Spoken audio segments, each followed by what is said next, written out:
Overcrowded bus. The young man was embarrassed by his mother in public until a quiet military veteran happened in a story that changed everything. What happened next was unclear. City buses were packed, all seats were filmed, walks were filled with standing passengers and held on metal poles for balance. It was a typical late afternoon in Birmingham, Alabama. The air felt heavy with the weak smell of diesel and the lasting chatter, causing something like background noise that everyone was used to. In one of the middle rows, a young man in his early 20s sat with a sharp chin and insistence. His voice slashed through the bus's dull topic. "How can you forget that, Mom?" "Seriously, it was embarrassing," he barked roughly. Next to him, his mother messed with an older woman with silver hair and friendly, tired eyes with straps of her handbag. She looked down and avoided the eyes knocked in her direction. "Sorry, Nathan," she mutters, barely hearing her. "I thought I'd put it in my pocket before I went." Nathan moaned loudly, turning his head back as if the world had personally conspired against him. "You always do it. It's as if you don't see anything. No wonder your dad was irritated with you." After passengers who could hear him bowled after the air, a woman sitting nearby threw disapproval about the man while the man was inhaling and muttering, but no one said anything yet. Behind the bus was a great black man in military uniform. I read the tag with his name, Gaines, but no one paid much attention to him. His presence was quiet, but he was commander. His chest metal ranks were a lifelong role, but his expression was indecipherable. Gaines tilted her head slightly as NASA's voice rose again and humiliated her mother for something clearly forgotten food. His sharp, attentive eyes flickered towards the scene unfolding in front of him. He didn't move, but the muscles in his jaw ran almost intellectually. Her mother's hands shuddered slightly as she adjusted her glasses and reduced her cheeks in embarrassment. She whispered, "Please, Nathan, not here. I'll talk about it later." "Will we talk about it later?" Nathan grabbed him loud enough so that he could hear the entire bus. "You don't understand that, do you? You ruin everything." At this time, the collective discomfort was noticeable. Several passengers replaced their restless looks. The teenager pulled out his phone and pretended to scroll, but it was enough to catch the scene. Everyone dared to intervene, but everyone was waiting for something that could clearly break the tension. From his seat, Gaines took a deep breath. His eyes remained with his mother for a while before returning to Nathan. He leaned back a bit, his hands still settling in his lap, but there was unmistakable strength in his attitude. Tensions were built up in the air, and the whole bus seemed to hold your breath, making you wonder who would act first. Nathan's tirade continued, and his voice sharpened with every word. The passengers moved uncomfortable in their seats. The once contested debate was now completely silent. It's as if the bus itself is getting smaller and the air gets heavier with each cutting sound. Can I do anything?" Nathan chuckled at his shrunken mother in her seat and leaned forward. "Sometimes they are very useless." The older woman shrugged but said nothing. Her hands clung to her handbag as if it were a lifeline. Her gaze remained on the floor, her lips being pushed together with thin lines. It was not the first time she had endured the outbreak of her son, but public humiliation added an additional layer of pain. Her shoulders seemed worried, and she tried to make herself small and inconspicuous. A man in his 30s near the front hired a tie and turned around, his expression torn between anger and hesitation. The woman next to him whispered, "Someone should say something," but no one has done that yet. Gaines moved slightly toward the seat on his back. His gentle appearance raised the tension around him. He didn't speak, but the weight of his silence was noticeable. It was like waiting for the exact moment to enter and calculating. Nathan's voice began to spiralize his anger as he continued. "I know my dad is gone. You've always been confused." His words landed like a blow that could even hear from people on the other side of the bus.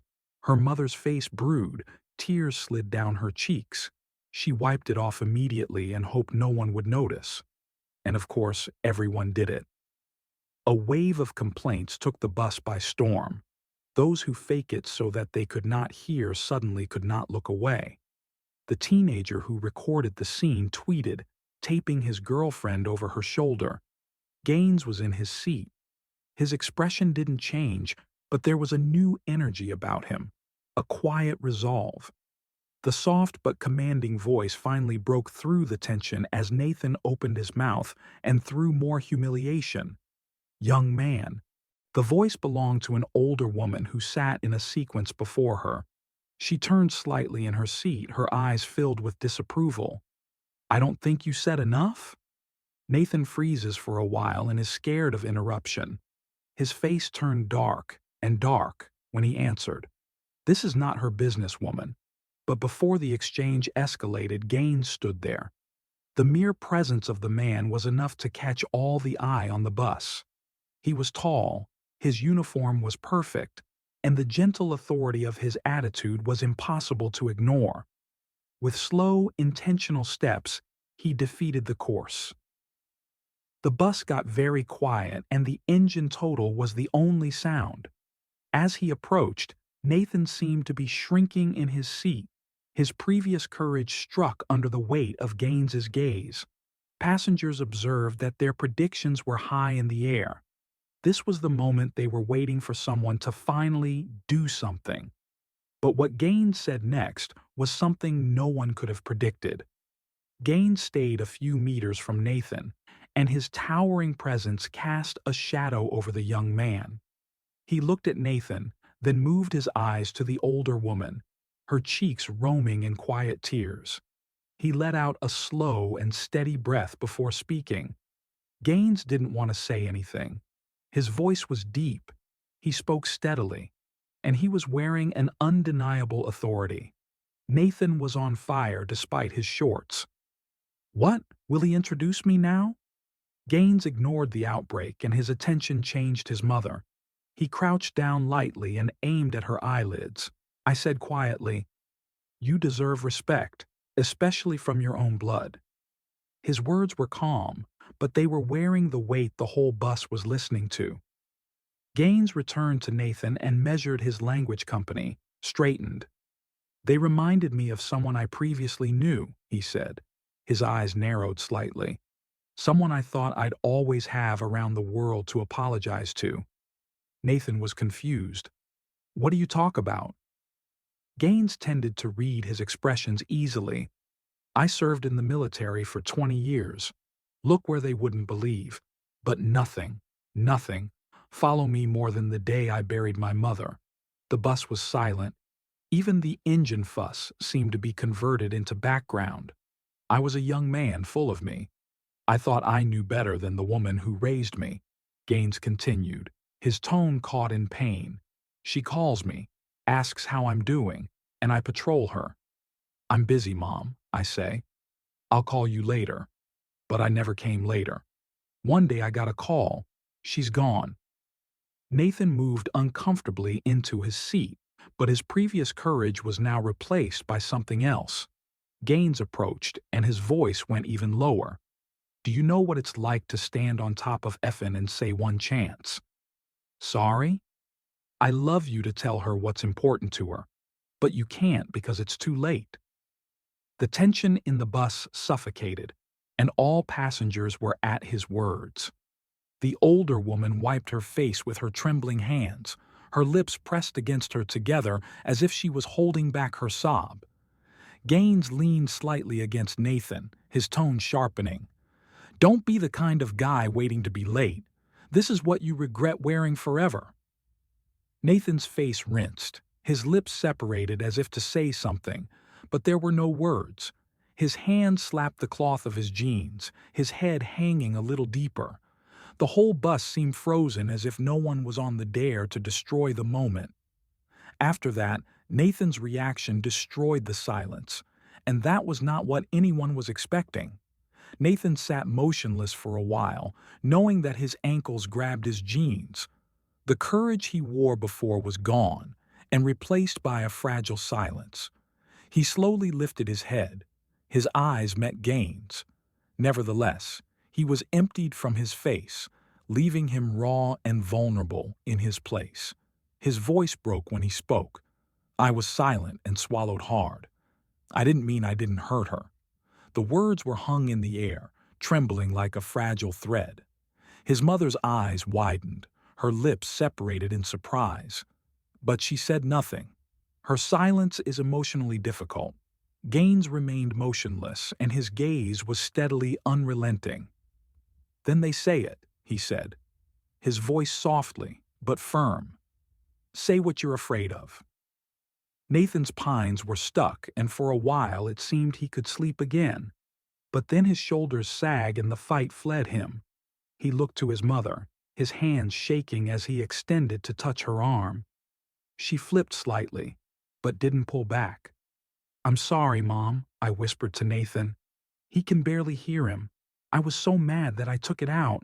You didn't deserve it. Tears filled his mother's cheeks as she saw him and dared to express her. Yeah, Nathan, she said, her voice broke. You are my son. I've always forgiven you, but when you hear them say it, it makes a lot of sense. The bus seemed to have been spewed together, and tension rose slightly. Several passengers changed their appearances, their eyes glowing with unpleasant tears. Even the teenager who recorded it had her phone down, and her previous smile was replaced by something testole. An apology from Nathan was hanging in the air, but he wasn't enough. He turned his eyes to Gaines again, his voice becoming more stable. Thank you, he said. His words weren't there yet. It's not clear how obvious I took it. Listen to you. It hit me. Gaines nodded, his expression dared. It's not easy to admit if you're wrong or not, he said. But what matters is what you do next. Words are just the beginning. Nathan looked down on his face, still in a shadow of shame. I want to do that more, he said quietly. For them, the older woman puts her hands on her son and is warm, trembling her fingers. We found it, she said. Her voice filled both hope and love. Gaines resigned, and his towering frame retreated a bit as the moment changed. He looked at the bus and met the passengers' silent, nodded eyes, their expressions filled with respect. But when the atmosphere began to open up, something unexpected happened, and everyone was shocked once more. A voice from behind cried out at a red light as the bus tumbled over everyone. It was an older man sitting near the emergency exit, someone who hasn't noticed before. He leaned down to wear his voice, but strong enough to wear her. Young man, he called Nathan, you took the first step. Don't stop now. All eyes turned to the older gentleman. His weathered face told a story of difficult wisdom over the years. He continued wearing a flat hat. His tone was tight, but not friendly. I lost my son a few years ago. We haven't spoken for over a decade. Do you know I only give him 5 minutes to tell him how much I love him? Don't waste the time you get.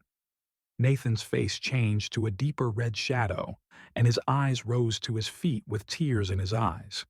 He threw his mother, her hand still resting gently on top of him. For the first time, I had no judgment about her gaze. Nathan looked around on the bus and realized how many strangers saw his shame and apologies. He woke up suddenly and took his mother's hand. Now, Mom, he said, his voice trembling but calming down. I'll leave here. I really want to talk about it. Passengers separated to pass through them. Some offered soft smiles, and others gave slight encouragement. A gentle tweet was the crowd's consent as she left the bus. Gaines observed how they went, and his representation was unreadable. But when the door closed behind them, he allowed himself a small, satisfying smile. He returned to his place and leaned forward with a gentle sense of performance. The teenager who recorded the previous sequence, video, hesitated for a while and deleted it. Not everything has to go online, she tweeted to a friend who agreed. The bus continued its journey, and the total conversation slowly returned, but the atmosphere changed. People don't just scroll through their phones meaninglessly. They don't stare through the window. They reflected on the vulnerable and fleeting nature of family, forgiveness, and time. The man next to him spoke as the bus approached. "It's back a bit," he said, his voice low. "I haven't called my mom for a few weeks. I think I'll do it tonight." Gaines smiled and stood as the bus stopped. "We should," he said. "A phone can make a difference." As he got off the bus in sunlight in the afternoon, passengers saw how he went. His gentle strength left an impression that they would not forget any time soon. This story reminds us of this time with our loved ones. The words we speak, friendly, cruel, and whether we can shape the bonds we share. Respect, humility, and gratitude are lessons worth learning before it's too late. If you have driven this story, take a little time to contact someone you love. Say what you want to say.